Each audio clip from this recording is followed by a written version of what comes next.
Shalom. Thanks for joining me. Excuse me. I'm going to start teaching through Matthew chapter 5. And this is the beginning of the Sermon on the Mount.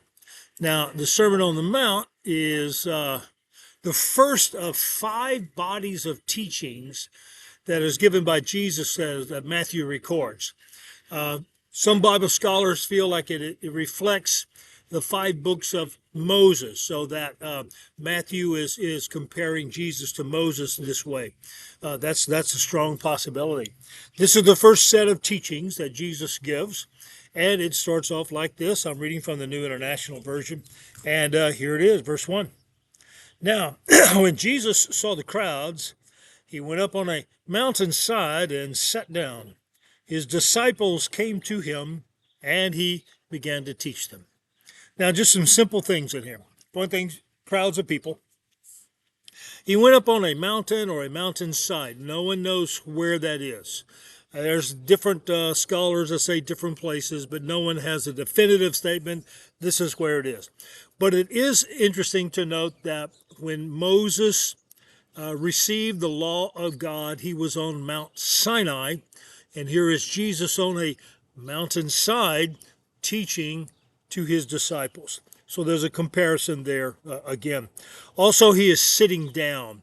That was a common mode for any rabbi when he began to do serious teaching. So he would sit down and teach from a sitting down position.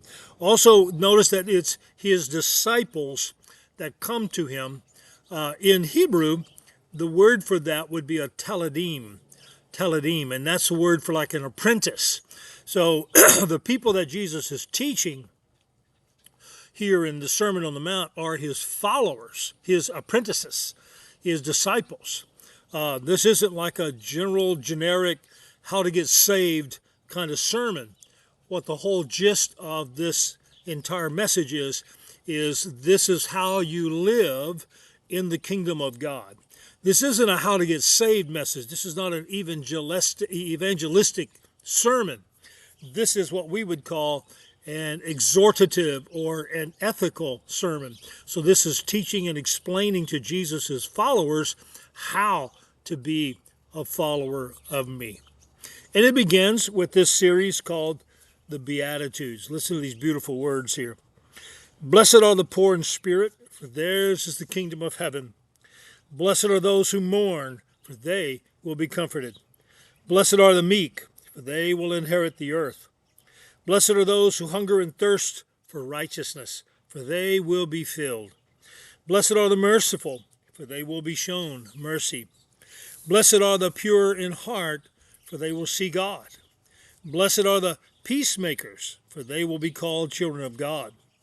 Blessed are those who are persecuted because of righteousness, for theirs is the kingdom of heaven. Blessed are you when people insult you, persecute you, and falsely say all kinds of evil against you because of me. Rejoice and be glad, because great is your reward in heaven, for in the same way they persecuted the prophets who were before you. Fascinating section is called the Beatitudes. It's the word blessed in English. In Greek, it's makarios, and it's interesting because it's a word that means fortunate, happy, blessed, all at the same time. It's a word that's difficult to explain or acknowledge in English. So that's the meaning of that one. But notice it's basically describing the personal characteristics of someone who is going to be living in the kingdom of God, someone who is living an ethical life according to the ethics of the kingdom. And notice they are poor in spirit, they are mourning, they are meek, which means self-controlled and humble. They are hungry and thirsty for righteousness. They are merciful. They are pure in heart. They are peacemakers. And they are persecuted because of righteousness. And also, people are insulting them, persecuting and saying all kinds of evil things against them falsely. So it's interesting when you think about that's a state of being blessed. That doesn't sound blessed for some of it, does it? But that's what Jesus is saying. If you're living in my kingdom, you are going to be living this way. These are the characteristics of my Talmudim. These are the characteristics of my apprentices. If you're a follower of me, Jesus of Nazareth, this is what your characteristics are to be like. Well, that's where I'm going to stop this short video. Thanks for joining me.